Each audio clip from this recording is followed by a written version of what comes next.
Hey everyone. Hopefully we'll just wait for a few of you to come in, and I've got to get Nels in the video here, and I'm trying to figure out how to do that. So, because this is my first time live scheduling ahead.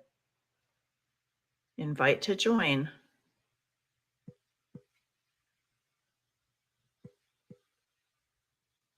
Okay. I'll try his username, Awaken Self, which is an _ awaken. Let's see what happens.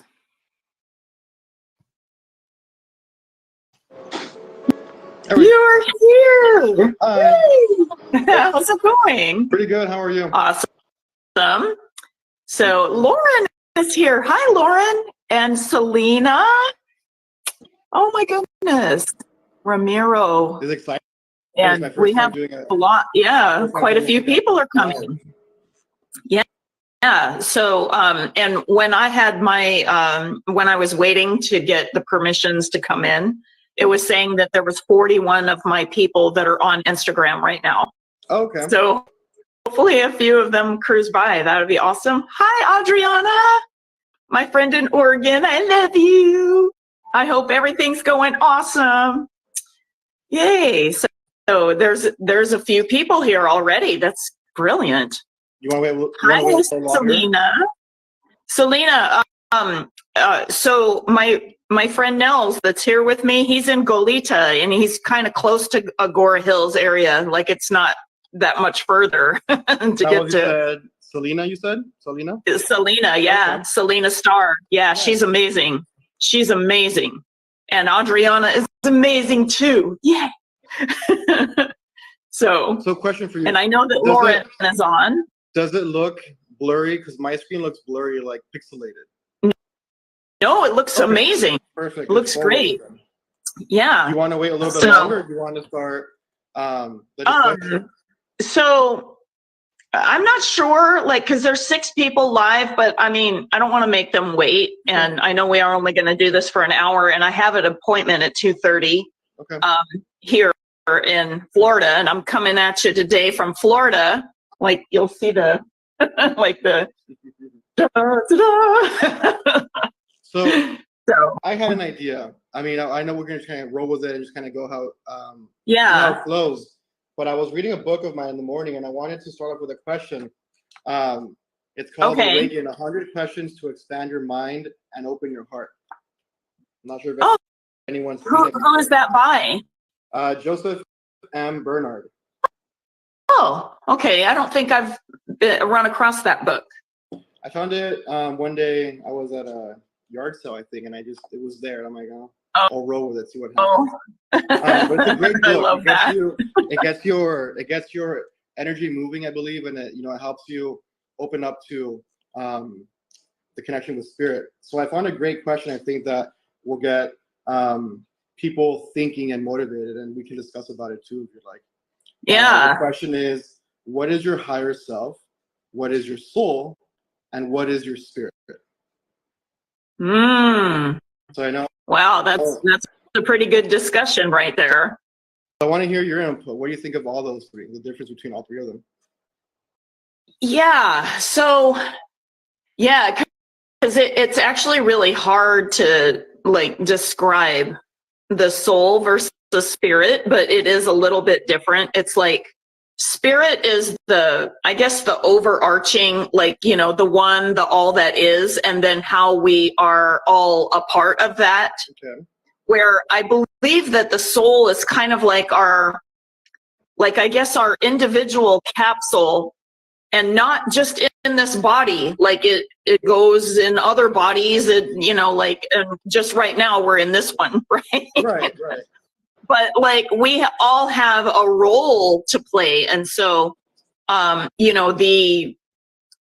so like, there are a lot of spiritual people that are like, we're all one. And what'll happen is we see many of these types of spiritual leaders, like, not really understand, like, that each person has an individual pathway to some of these things. And they can inadvertently, sometimes deliberately, but inadvertently we can kind of give up our sovereignty about who we are. And I really think that the more that we really own who we are, as well as realize that we're all one, that's the goal for me. Okay. Like, and I think we have a lot more problems in this planet being ourselves. I really do. Okay. So that's and what about that's my in a nutshell. Okay. I like that. You know, I agree with you 100%. And I want to expand on what you're saying. Because I've always seen as the soul, you're right. I feel like the soul, I see it as a little bubble, but I see that as the essence of who we are, no matter where we go, like you said, right? That's if we are, you know, in a different lifetime or a different dimension or whatever you want to call it, that's the essence of who we are. Yeah. I see the spirit attached to the body. So I see it as, you know, when you say there's a ghost or there's a spirit, the spirit is part of the human. I feel like the spirit stays in this earthly plane. That's the way I see the spirit. Oh. And I see the higher self as an expansion of the connection between the soul and the human plane. So it's almost like you have the soul, spirit, and then higher self up above. Like those, you know, those Russian the dolls, yeah, the Russian nesting dolls. That's Yes. the way I see it. But I mean, I love your description also. That's amazing, you know? Yeah. Yeah. Yeah. Has that's anyone cool. said anything? No, well, I have a new follower, and I just wanted to thank them. Alilis. Okay. I'm not sure how to say this. 5151. I really appreciate it. Thank you so much. And I'm not sure if I can scroll. Okay, yeah. Brilliant. Divine. Okay, Adriana Ramiro's here and Lauren is here. So, yep, I went all the way back to the beginning. Nice. So, yeah, the reason that we decided to do this, you guys, is because Nels and I were having an incredible conversation the other day about herbal magic, because I saw that he had posted the pepper tree TikTok video, and then of course he shares it to all the platforms.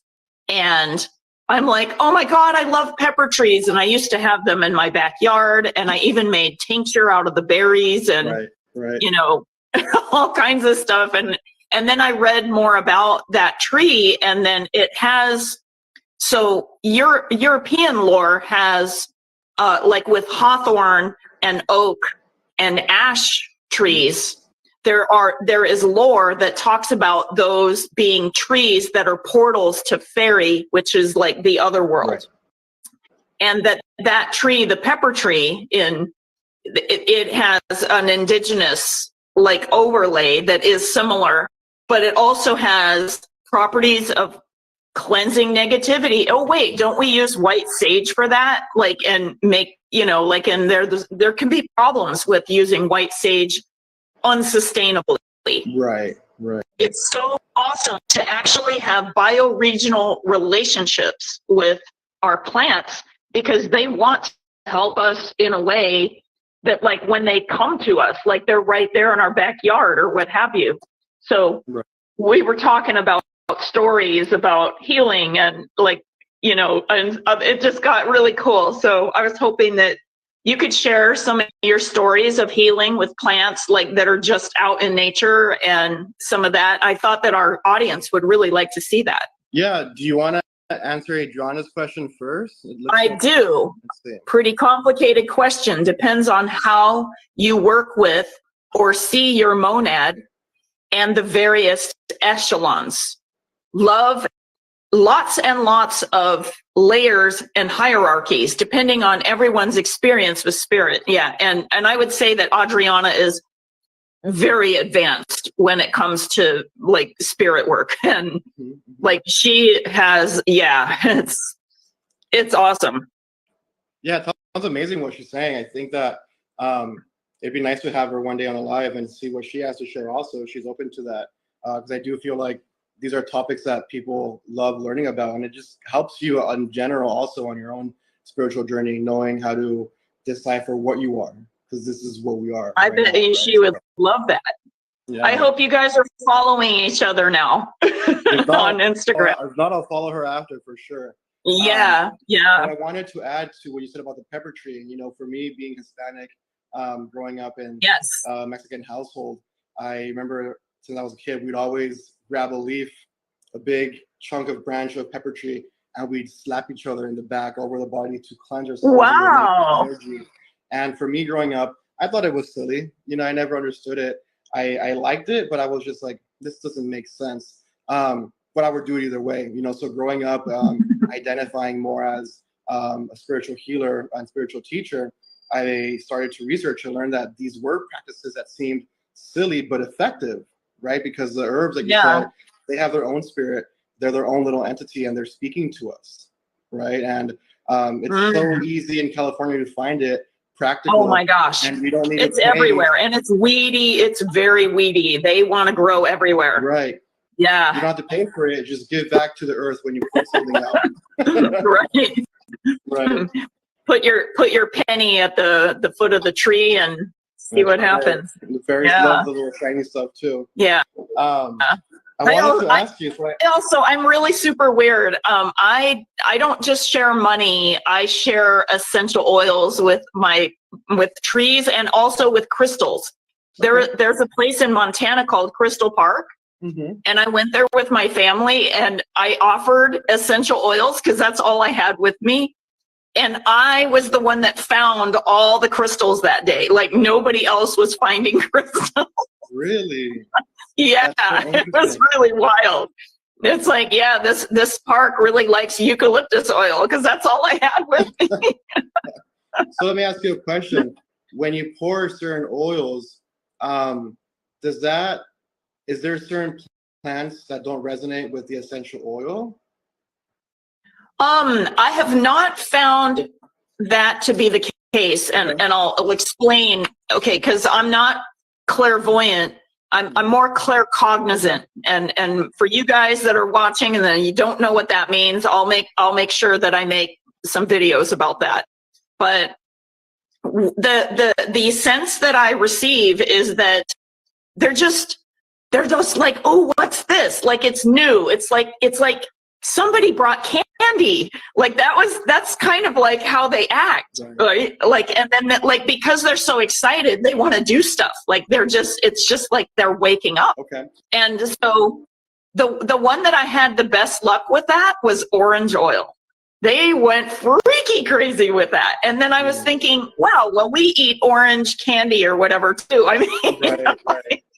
Or oranges, or just they're sweet, so I'm wondering if they had a little bit of that themselves.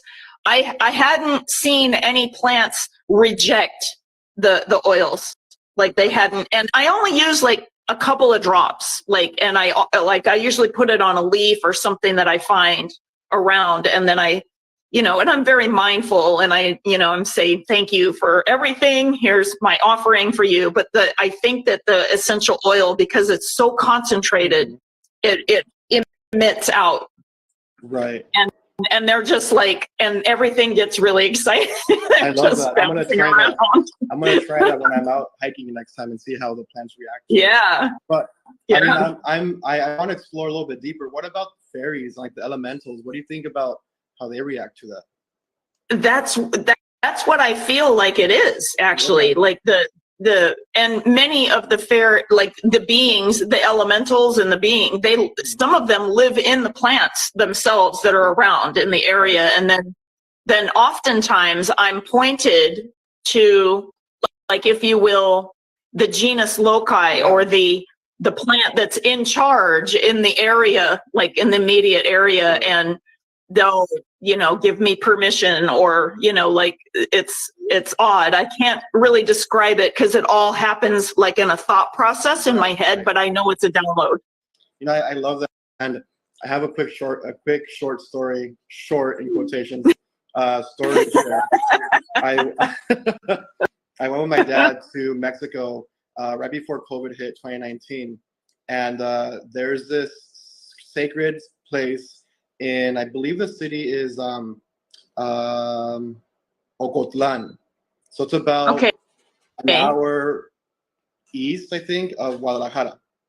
Oh, okay. And okay. there is this sacred place that a man channeled. It's called Foco Tonal. And this temple that he channeled was Saint Germain. And he believes that the land has vortexes, and people travel here from different parts of Mexico to feel the energy and devote themselves to Saint Germain for their miracles. Wow. Really cool place. Like in Mexico. I didn't even know about this. Yeah, so really cool place. Energy is insane. And my story that I want to share is in the back of the property, there's a big tree. I think it's like a big, looks like an oak tree maybe of some sort. And it's dedicated to in English, they're called the trolls, right? Wow. So people go and leave cars, they leave money. I mean, the tree is covered. It looks like a Christmas tree, just covered in toys and offerings, right? I thought it was pretty cool. So I left some money there. I'm like, here's some money. Take care of us. I respect you. This is your land, etc. My dad loves to challenge and be, quote unquote, a jokester when it comes to that stuff. And he took a toy. And I told him, I do not want to be near you because you're going to anger the elementals that belong in this land. That's their property. He's like, no, I don't believe in that. I'm like, Dad, don't do that. Long story short, that night when we're sleeping, we had such a intense, dark, spiritual experience where these elementals came to us. Me being clairvoyant, I saw it all happen. My dad was scared out of his mind. And he was like, the car I took did it. I'm like, yeah, you need to go put that car back. And I share that story because it's so easy for people to not believe or not be at that level of consciousness that we should respect land and property of whatever spirits are around us. Yeah. Right? But I do believe that whether or not you're conscious about it, they will make themselves known that they want what you took from them. And from that day, I think my dad learned to respect a little more land and property of spirits. I bet he didn't do that again. Wow. I think he has to this day. Oh my gosh. Yeah, that's a new one. We didn't talk about that the other day. So you guys are getting it at the same time as I am. Yeah. So Selena said, never anger your trolls. They will come for you. Adriana said, well, that's one way to learn a lesson. Exactly. You will learn a lesson one way or another for sure. Right. Beyond that, it was a wonderful place to go. I highly suggest that at one point in your life, if anyone can travel, it's a really great place to go visit. Foco Tonal. Wow. Cool. We'll make sure that we type that in the comments after our live stream, or I guess we could even put it in the comments now. Brilliant. Oh, Foco Tonal. Okay. Yeah. Thank you. Awesome. So Lisa, since you know a little more in depth about herbs, I want to talk about this herb if you don't mind. Mugwort. I love mugwort. What do you know about this, or what can you share with us about mugwort? So mugwort is in the Artemisia family. We actually have a native species that grows. Okay, I'm in Florida today, but I usually live in the Western United States. There is a particular mugwort that grows natively in California and even in many of the Western states, and it is called Douglasiana, which is the species. It is a little bit different than the commercial mugwort, but it's also, according to many herbalists that I've studied with, that the Douglasiana is about 6 times stronger than the commercial mugwort that you buy, the officinalis. Wow. And so if you learn how to identify, and so what you would do is look up Artemisia Douglasiana, and it is the native species of mugwort. Okay. And I actually had, this was about 2014, and I had a specific class where I was learning about shamanic use of herbs. And the guy that was teaching it, he's like old school hippie. I mean, he was like he was like taking the poppy, like the not poppy seeds, morning glory seeds, and making acid out of I mean, like crazy stuff. Okay? Yeah, like this guy is like way into it. Okay. But he served a glass of mugwort tea from mugwort that he himself had harvested around in California, and then he was the one that actually told me that it's 6 times stronger. And he said, all of you guys are going to have pretty intense dreams tonight. So we'll just make sure that, you know this ahead of time. So I drank the whole thing, and I'm like, if anything can make me remember my dreams, I'm going to drink the whole cup. And it's very bitter. Okay. So I drank it, and I even had an extra cup like afterward, because there was some left over. I said, hey, I need dreaming right now. Like that would be good. So I went back to my house, went to sleep. I didn't dream, but and I was in menstrual time at that point, but it brought on my period like about 2 weeks early.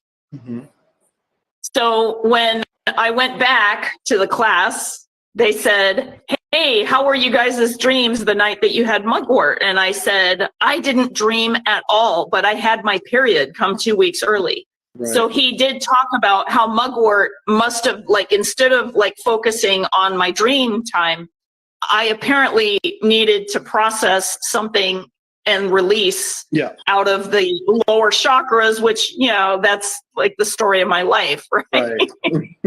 So that's what ended up happening to me with mugwort. But one of the things that I know about mugwort is that you can make tea out of it, and then, like, if you use a scrying mirror or anything shiny, you can use mugwort tea as a spray and clean the mirror, and it really cleans it well.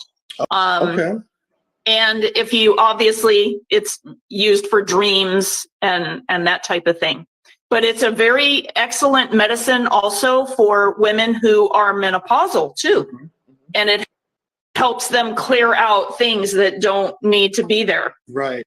So it's got a very cleansing quality. I'll say that. Yeah. So I love that you're able to educate us on the physical aspects of mugwort, because I work more with the spiritual aspects of mugwort. Like I think it was Selena said about astral traveling. A lot of people that I've worked with in the past are scared of drinking the mugwort out of how their body might react. So something I tell people is, if you have a little baggie, a little satchel, it could be a Ziploc baggie, put some in the Ziploc baggie, smell it before you go to bed, and just talk to it, put it near your heart, and put it under your pillow. And I feel like sometimes even just doing that, if you are a little scared of ingesting it first as a tea, for whatever reason it may be, getting to know the mugwort and that level is definitely a good step. And let me tell you, you will have some sort of experience, whether it's a good night's rest, whether it's dreams. The mugwort will work with you on some level. Yeah, oh, sure. And I guess I needed it physically when I partook of it. And excuse me, I'm going to go get the cat off of the here, baby mug. Yeah, for anyone else that's here, let me read the comments so far. Mugwort tea is no joke, for sure, Selena. I appreciate that. This opulent life. Hey, thanks for joining. I appreciate it. Adriana said, Lisa, is this what is in the moxa lamps? It's moxa. Yes. Too. Moxa amazing. Is the mugwort that they grow in China. It's a different species, but yes, moxa. And what happens is that oftentimes when you go to an acupuncturist, they'll light a moxa stick in warm areas where they do the acupuncture, because what'll happen is sometimes an acupuncture needle won't go in or something because it's resistant. It's totally fine. Thank you, Adriana, for asking, because I did forget to tell you guys. It is actually a version of mugwort, but it is the species that grows in China usually, although you can use the species that grows natively for making a moxa, if you will, and rather than like compacting it in the tight sticks, like you can just light it loose, and even warm areas of your, like where the acupuncture point, like, the common one right here, the liver point, like you could warm that if you needed to move liver energy or something like that, like this is a liver point. And a lot of people, if you push this point right here in between, you'll feel it. It's really hard on a lot of people. Yeah. And even with me, I'm like, I cheated last night. I ate a brioche bun on a burger. It's the first wheat that I've had, like where I had a whole bunch, like meaning an entire bread piece, and I was testing myself. Bad idea. Right. I went through it last night. I'm telling you, the gas and everything. It was no, I shouldn't have done this. And you know, since we're on the topic of Moxa sticks, I've used Moxa before with different clients, and I had a client who couldn't. It's kind of hard to see here, but who couldn't rotate his arm more than like 40 degrees. It was stuck, right? And I think he had some sort of like elbow, golfer's elbow. Is that what they call it? He couldn't really move his arm. Okay. I've heard of that, or tennis elbow. Right. Yeah. And it was more so also like, I think, overusage of his wrist, and he just couldn't rotate it. So I said, come over and we use a Moxa stick, and I was, applying the Moxa heat to the wrist, working with it. He had that issue for about maybe 20 years where he couldn't rotate his wrist. After about an hour of working with the Moxa, to this day, his wrist is fully functional again. Wow, that's amazing. So it's very powerful stuff. It just be patient with it and take your time. And I do not doubt the Moxa. Yeah, I'm saying that because Adriana said it seems to really kick things out. So I agree, it really does move energy. And promote healing. Yeah. I mean, acupuncture needles do too, but like sometimes they won't go in at the place because the energy is just so stuck, but it's a cold energy usually that's holding it. And that's why it's warming. And that's why they use the fire and warm the area. And you just put the smoke right at the area, like as close as you can without burning you, right at the area where the point would be, and just keep spinning it and just keep doing it. And like, hello, I'm a witch. So I would do it counterclockwise to take things out. Right. So. And actually, since we're just sharing stories, I have a funny story with Moxa. If you get even this close, sometimes I've learned that if there's lots of stuck energy, the person will react to the heat more intensely. And I was actually working. I believe that.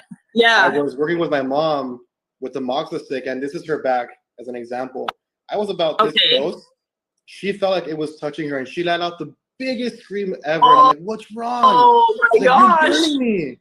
And I'm like, "I'm not even that close to you." I'm not even that close. Right. So that's just how stuck the energy was there. So her back is here, but energetically, it was pushing. Right, because that's how inflamed it is. Yeah. Exactly. Oh wow. Very powerful stuff. I love it. Wow. What about this one, Lisa? I wanted to ask you about this. What about tobacco and white sage combined?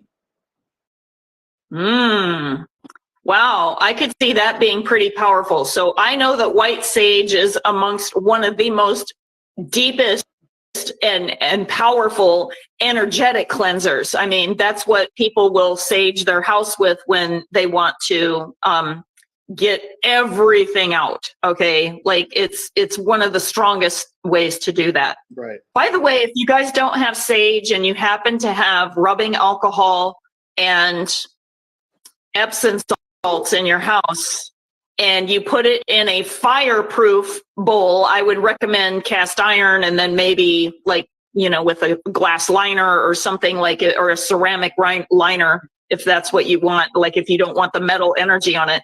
But you pour the alcohol over the top of Epsom salts and put it in, and make sure it's on a tile or like just raised off the floor, okay, and put it in the center of your area and just light it on fire, and it's a blue flame.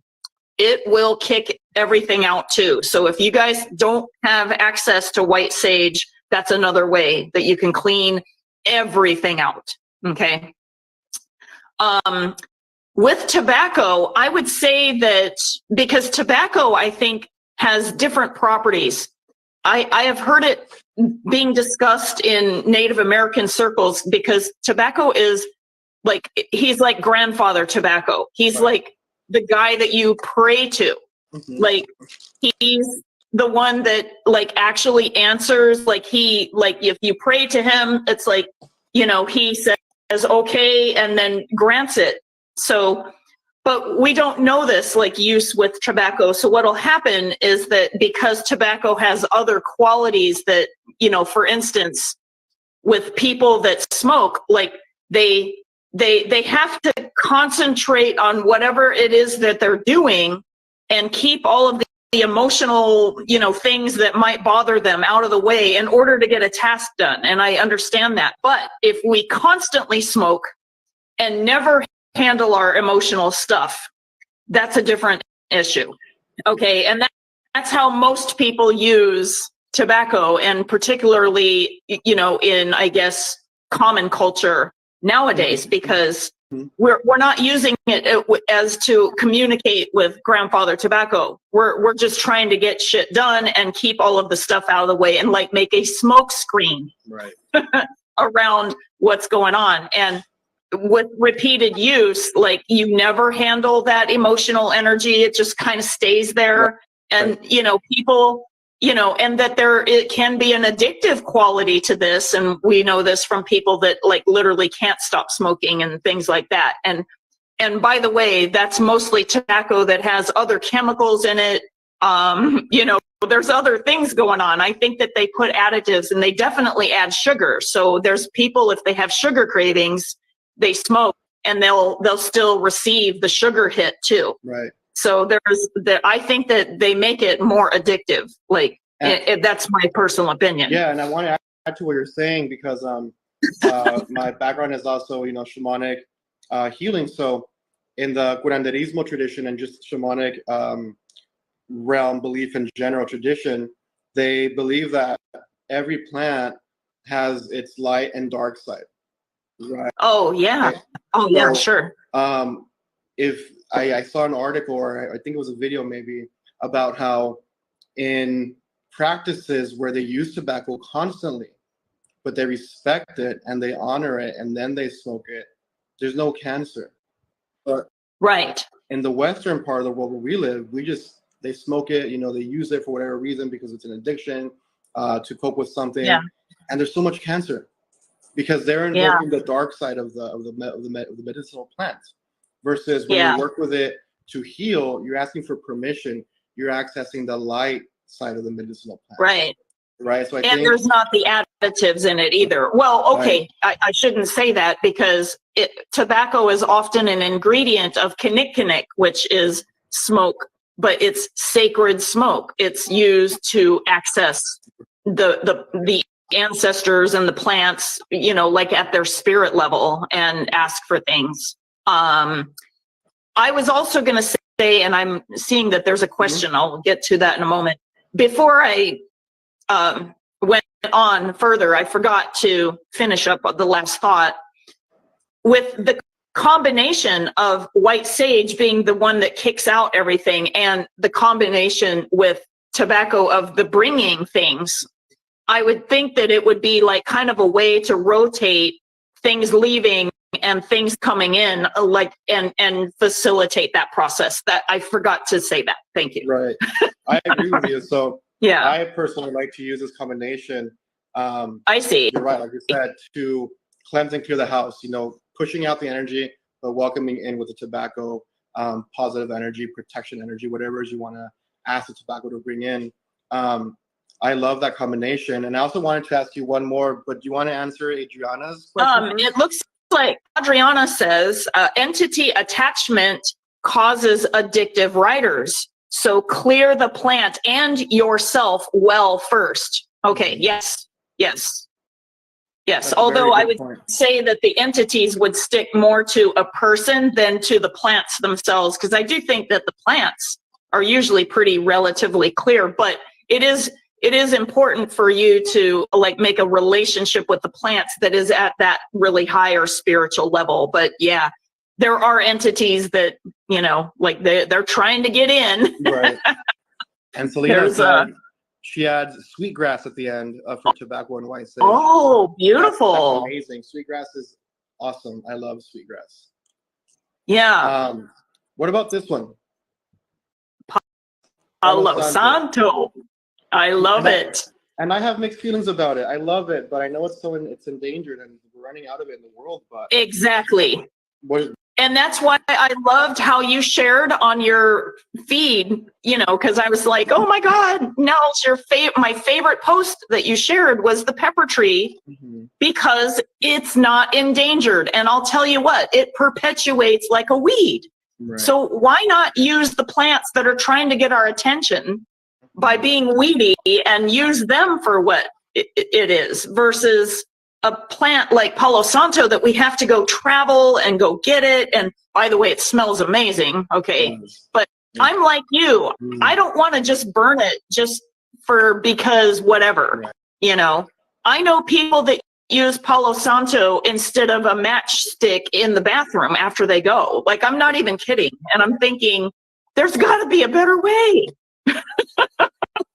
And I feel like that's also, you know, that's something that requires more education or more awareness, because I feel like education is a bit too heavy or dark, you know. So by bringing more awareness to the fact that, you know, there are things that are being used in this Western culture just as it is what it is, you know, it's the thing to use, but there's a lot more respect to it, you know, that should be given to whether it's a plant or an herb or whatever it is. I've seen that before, where people just use it for making their house smell good, or they use the restroom, whatever it may be, you know. But there's a lot more to the plant or the herb that's with you.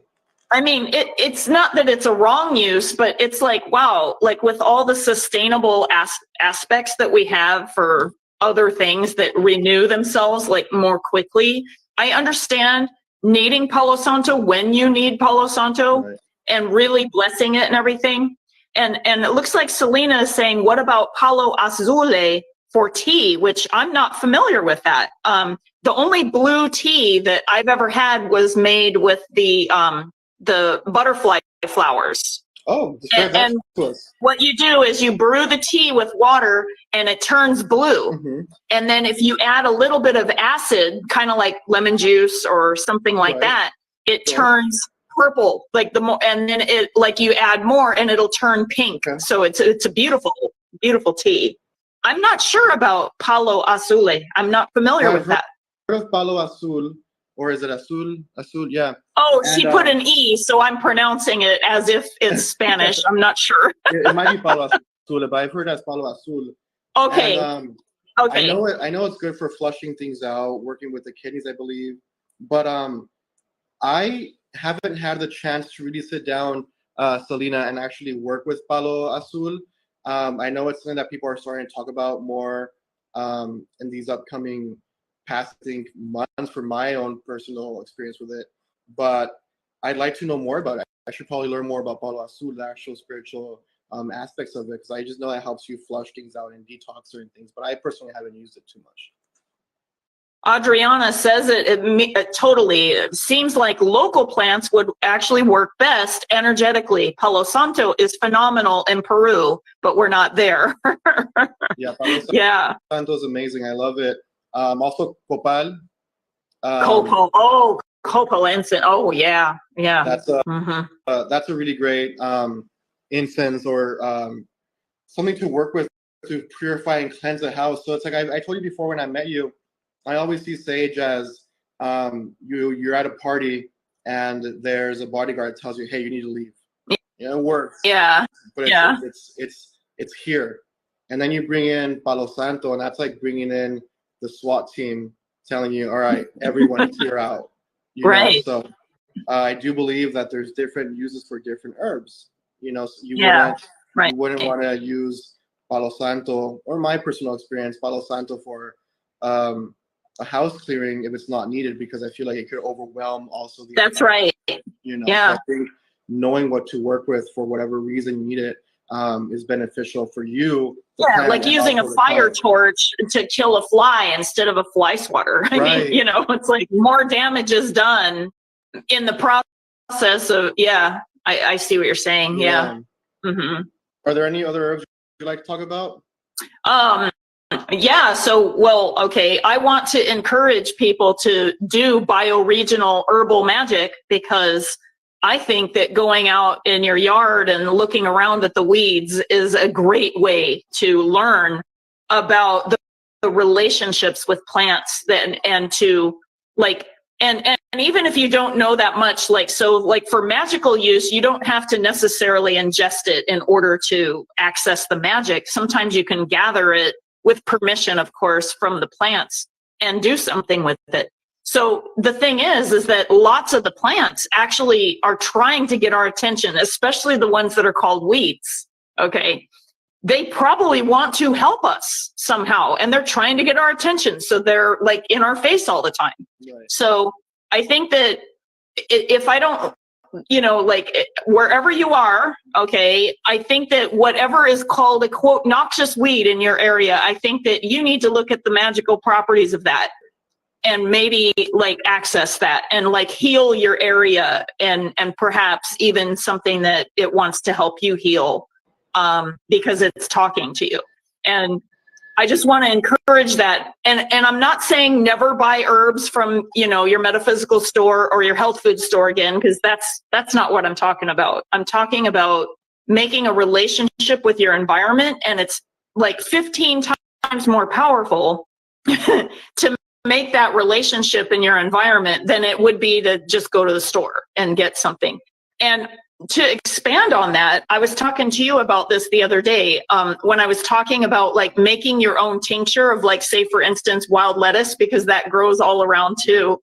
And I was telling you that that's one that people use for pain.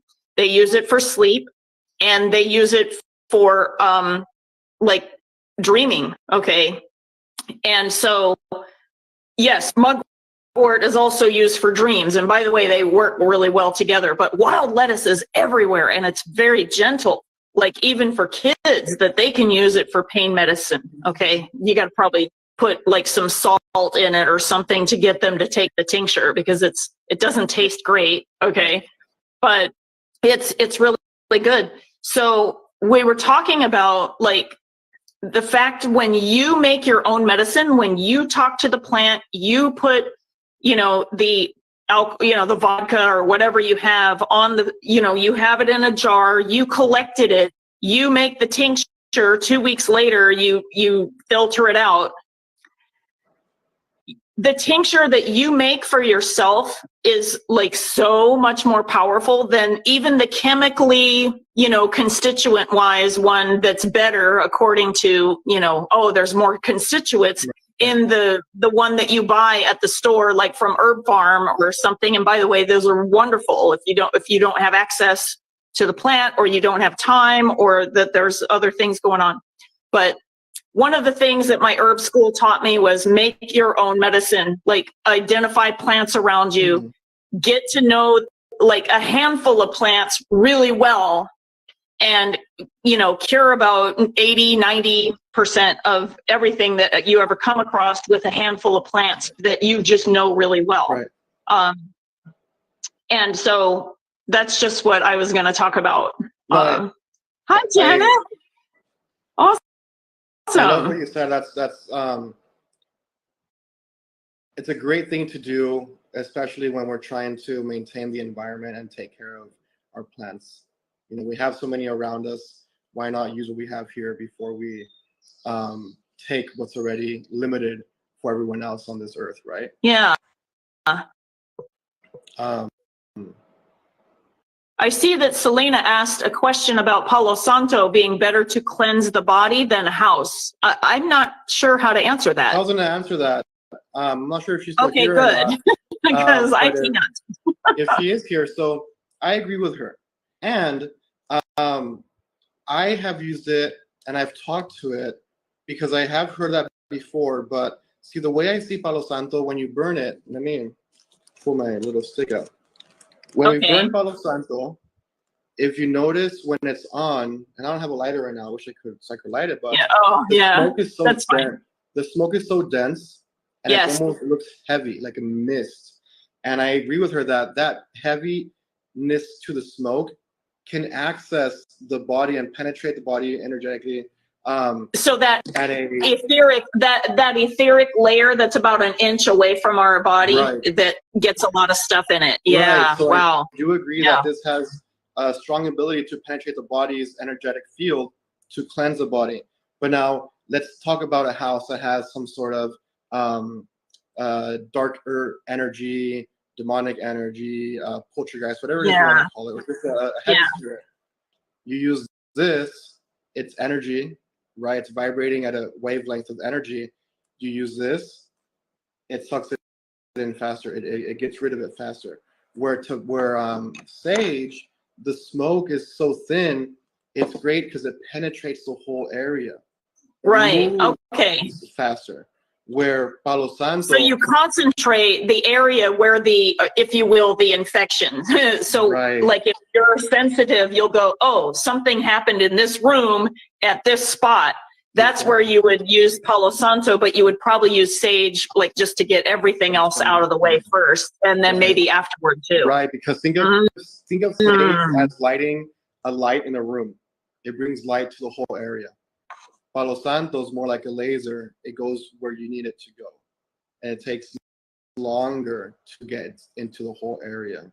That's the way I see it when I work. I was going to answer Selena's question. To tincture Palo Santo, like for a room spray, I don't know about tincture, like if you could tincture it, but I do know people that have made a hydrosol out of it, like meaning the essential oil process. And so they have essential oil, which I mean is very powerful. But I love hydrosols because it is the byproduct after you make the essential oil. And it has all the same qualities, but it's already in a form that you can spray it around. And I prefer hydrosols over essential oil room sprays. But if you want to tincture it, maybe that would work. I'm not sure like how that would go. I would think that you would tincture it in like probably, you know, the same percentage of alcohol that you would use like for making white sage tincture. And by the way, I've done that. I've made white sage tincture and I've added like a little bit of water to the vodka in order to make it about 25% alcohol. And filtered it out and put it in bottles. And I do that like, cause not all the time you can use fire indoors. So it's good to be able to spray. Yeah, so, I have seen Palo Santo. Oh, I would love if you made hydrosols, Selena. Oh my God. Yes. That would be awesome. I have seen Palo Santo as a room spray. I've never made it myself. I have worked with it, and maybe it's just where I bought it or the creator, but for me, it wasn't very strong energetically from where I bought it, but I could be wrong. And then to answer her comment, to reply to it, for darker energies, I'm using dragon's blood. The lesser banishing of the pentagram ritual holy water. I love dragon's blood. I work with it. Yeah, I do too. I do too. It's so intense, so powerful. I think there's so many different herbs used for different reasons. I feel that if you're going to go into a house clearing or doing something to banish, take a moment, close your eyes, meditate, and ask the herbs to come to you. See what you need for that moment. Yeah. You know, because there are times where dragon's blood could be more powerful, or Palo Santo could be more powerful, copal, or cascarilla. You know, there's all these different things you can use to help cleanse the environment, which cascarilla I love also. That's very yeah, me too. I put it on my mirrors after I do vinegar wash. Yeah. Because I talked to you about this already. And by the way, I have a blanket over the TV and the mirror in the room where I was having trouble sleeping. But I had done vinegar water. And then if I have cascarilla, which by the way, if some of you don't really know what that is, it's like a really fine powder of eggshells, and it's considered protective and also can be clearing, like in purifying, but I will draw like a symbol like for protection, the thing that means protection for me, and I would draw it in cascarilla on the mirror after I washed it. But sometimes it's not enough. Sometimes I just have to cover the darn mirrors. I'm not sure if you work with cascarilla a lot, Lisa, but in my experience, here's some of the cascarilla I have that I've made. But in my experience with cascarilla banishes everything. It's like a clean slate. So let's say I have a in my house a portal, or I have intention to bring in angels and protect this household. When I use cascarilla, I need to remember to build that connection or that portal or that shield that I had, because for me, it's like this comes and just removes everything. It like just vanishes everything, and you start over. That's the way I see cascarilla. It's very powerful, but you have to put the intention or tell it, when I use you, please keep this portal, but banish that other thing. Does that make sense? Because I know some people who use it like to protect their front home, you know, outside of their home, and go around the frame of the door and like make it like this is a barrier, like nothing else can come in that's not supposed to. Yeah. Right. But in doing that, in my experience, I've learned that you're also blocking in the good from coming in, because it's like it blocks. Right. Depends on. I was gonna say, like, so now, do you have to just adjust your intention, or do you use something else instead? I've just adjusted my intention, and I've talked. Okay. And I want to answer in her question. She says, "Nels, can you use it on a physical body during exorcism, for example?" That is a great question, because I have worked with people who have had very dark energies attached to them. Not quite yet what you would call an exorcism, but a very heavily attached entity to their body. I have used cascarilla to remove energy. I've done a cascarilla bath for people. It can be a hit or miss, because people can react to the shell, and they can get to the shell. Yeah. But I definitely do use it sometimes as a quick means and shutting it off. So what I'll do is I'll put some in my hand, and if the energy is attached to their crown or wherever it is, I put my hands and I just kind of like say stop. So that's one technique that I do with the cascarilla. But yes, to answer your question, I do believe that you can use it during an exorcism to push the energy out, along with other tools as well. Again, it's all about talking to the spirit that's attached to the person, because there are spirits. Selena is asking, how would you use it to remove an entity attachment? Or we could even go further and say a possession of, you know, like the deeper soul level, when there's something really deep in a person where they're, quote, possessed. Yeah. So and it's an exorcism. Yeah. So like I said, I put it on my hands and I rub it and I pass it over their body, where I literally put my hands on their body and just put the intention of this is now pushing the energy out. But again, like I was saying, you need to talk to the spirit, because sometimes the spirit won't react to that, or the spirit won't even have an effect on what you're using. So definitely talking to the energy that you're working with to see what will banish it. Because I have worked before with a client where I was using holy water, I was using Palo Santo, and it just wasn't removing itself, the spirit. I'm like, what's going on? What's happening? And what worked in that instance was vinegar. The smell of the vinegar really helped detach the spirit, and then the Palo Santo, and then everything else I was using helped remove the energy. Because before that, it was almost like laughing at me, like, "What are you doing? You're not doing much with me." Until I used the vinegar, that started to deteriorate it.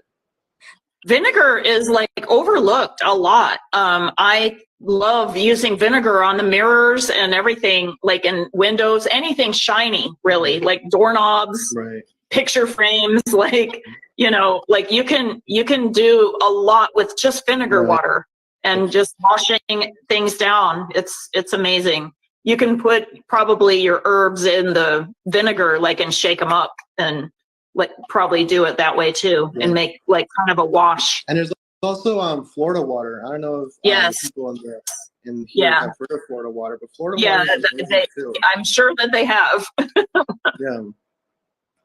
And, thank you, Selena. Oh, yay! And Selena, if you have more questions also on what you asked, feel free to message me directly, and I can talk to you more about it. I'd love to keep going on about it, but it's kind of hard to describe since the question is so broad and it's so specific to the energy you're working with. And also, again, growing up Hispanic with Guaranismo, we've used, have you heard of Pinesol? We've used that also. Pine Sol, I guess it should be. It's a household cleaner. But you make a wash for the ground to also remove the energy. That's also that we use something growing up to remove energies as well. Wow. Very interesting.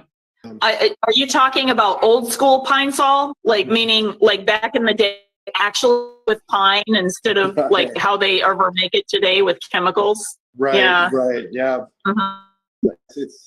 It's all these things that you saw yourself. Yeah. I saw myself growing up. My aunts and my mom and my dad would use, and I'm like, what are they doing? What are Why they using these doing? things?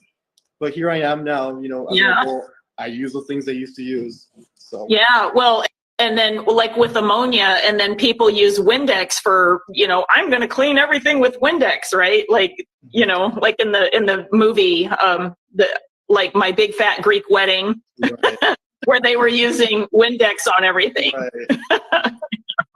So Salina said, yes, I'm Native American and Hispanic. Learn some brujeria.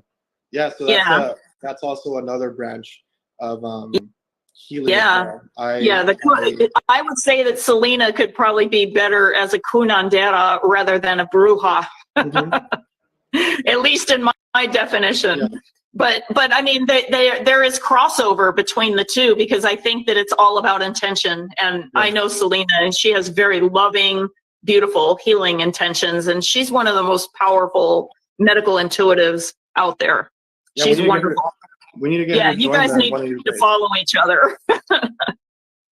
I love her questions. I definitely will add her once this live is over. Yeah, and Andriana too. Both of them, they're amazing. So we're almost out of time. Is there anything else you wanted to say before we end the live? Well, we were talking about like some stories that we were, you know, like the lemon. I think that the lemon story. Or you were sharing about that one of your clients that you had them do a lemon, if you will, task, right? Oh, yeah. And ended up healing themselves with that. And it didn't make any sense why that would happen, but there it was. Yeah, so like, and it's the power of intention, you know. When someone comes to you, you as the practitioner, and they're at such a desperate level of needing something to better themselves because of whether it's a spiritual attachment or just a mind-body connection that's dragged them down. When you give them a recipe or a healing that they can use, if their need for growth and change is so powerful inside of them and so wanted, their life will change. And I had the experience, like I shared with you, where I had someone come to me. I told them, get some lemons. I think I told you an egg or something. And I said, go rub it around your body and go drop it off. So like, I forgot where it was, like at a corner of a street or whatever, and dump it in a trash can. They did it, and then their life changed. They felt completely better. They thanked me, and I said, don't thank me. You did the work. You did the lemons. You went out there. I was just giving you the recipe. You cooked it, you know, but that's why I love curanderismo, and that's why I love being a spiritual teacher, because there's so many tools we can use. Oh, yeah. And it's about the intention and finding what works for the person to help them. Egg cleansing is one of the things that I have done many times, and I've even was taught a technique to see like what was pulled out of you when you do it, and you crack an egg into the water, like a jar of water, like a see-through jar, okay, so that you can see, and then, you know, cap it and then let it sit for a little while, and you'll see the eggs start making symbols, and you can see like what was taken out. And when I did it for my mom many years ago, I took like, because she had like ankle, like, you know, like ulcers on her ankles, and I was using an egg to cleanse her area, just holding a regular egg about an inch away from her body, and just, you know, like doing like back and forth, and until I felt like it was clear, putting it in the water. And then her egg did this. It started making these like blocks, and then it looked like suitcases. Right. I'm not even kidding. There was like stacks of suitcases, and I'm like, suitcases, huh? You know, scratching my head and like, oh my God, baggage. Mom, this is your old baggage. You know, like emotional baggage. Right. Yeah, and it's amazing how it becomes a sponge to absorb energy. And I've used plenty of eggs and limpias, and I've seen the strangest things pop up. I've seen people get red streaks that look like blood. I've seen the egg where it gets almost hard boiled inside when I crack it into the cup. Whoa! Yeah, oh, I've never seen that. Yeah. And actually, one time I was doing a cleanse on myself, and the minute I touched the egg, I literally just had my hand, put the egg, and it exploded. Like it just popped. And I told my wife, I've had the eggs break, but not like that. Yeah, I told wow. my wife, wow. I'm like, you need to bring me another one because clearly whatever's here. Yeah, whatever this took in. Yeah. Did you hold the knife for yourself in one hand and the cleansing in another? Did you hold it? Yeah. So to answer your question, Selena, do you hold the knife? Sorry, I had on my glasses. Do you ever hold the knife for yourself in one hand? I'll read it off for you if you like. Yeah. So I haven't done that necessarily. I use one egg, and I'm not sure if you're referring to when you're doing a self-cleansing or a cleansing for someone else. Another person. Right. Yeah. But I usually just work with one egg. Yeah, I usually do too. Oh, okay. So she's asking so you don't take the energy. So perfect question. So I like to work. So the way I work, Selena, is I like to find a more practical way to do things, a quicker way to do it with less time required. So whenever I hold the egg for the person, in my hand, I visualize a barrier that doesn't absorb the energy. But even then, sometimes I do absorb some, and I have to go and cleanse myself after. But I like the technique that you said, holding one for me and one for the client, so I don't absorb the energy. That's something I might implement in my techniques also when I work with someone else. Especially if you have a lot of eggs. Yeah. I mean, like, and again, it's like about what materials do we have, like, that are at our access, and like allowing those things to come in, and it doesn't have to be complicated. I mean, salt. How many times do I use salt for things? How many times do I use vinegar? How many times do I go out in the yard and go, oh, dandelions, resilience. Oh, I'll make a cup of tea, like, and put a dandelion in it. How many times have I, like, pulled other things and like bark and trees and, oh, I found out that the pink blossoms behind me, I forgot to tell you, it's an albizia tree. It's a beautiful albizia tree. And for those of you who do not know about albizia, look it up. It's ALBIZZA, something like that. And then there's a species name after it. But it's these beautiful, like, kind of stringy pink flowers, and it's used for heart issues. And so, oh my gosh, I am so happy that there's like a big heart tree outside. So guess what I'm going to be doing? Some bioregional herbalism later on, right? Right. I'll ask the tree for some, some of the blossoms, and I'll use it in probably my tea, or I could probably sprinkle it in a candle or something like that too. So again, I'm practicing what I preach here, right. Even in Florida. And we're just about out of time.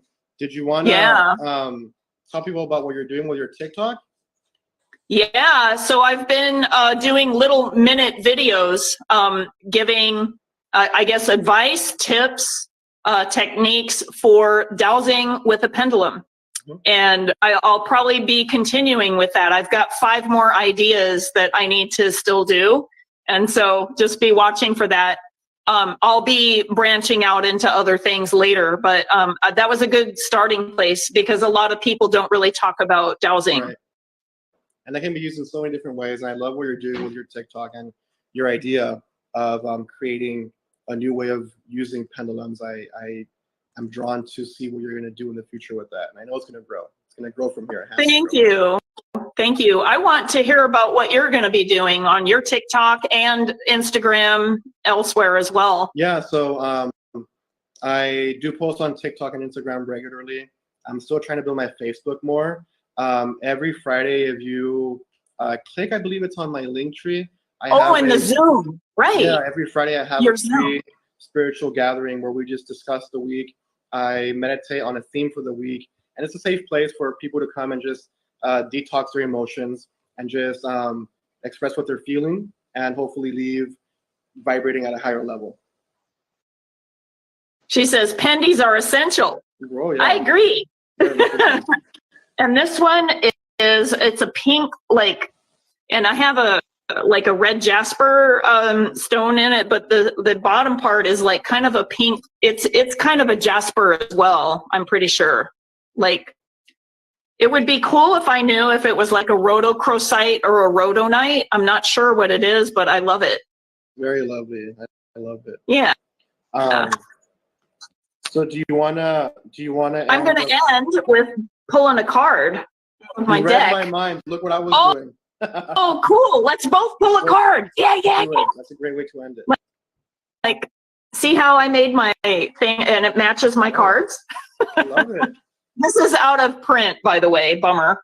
But I love this deck.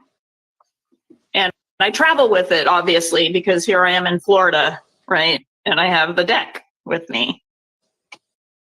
So okay. You want to go first or at the same time? No, I think we should do it at the same time. All right, ready?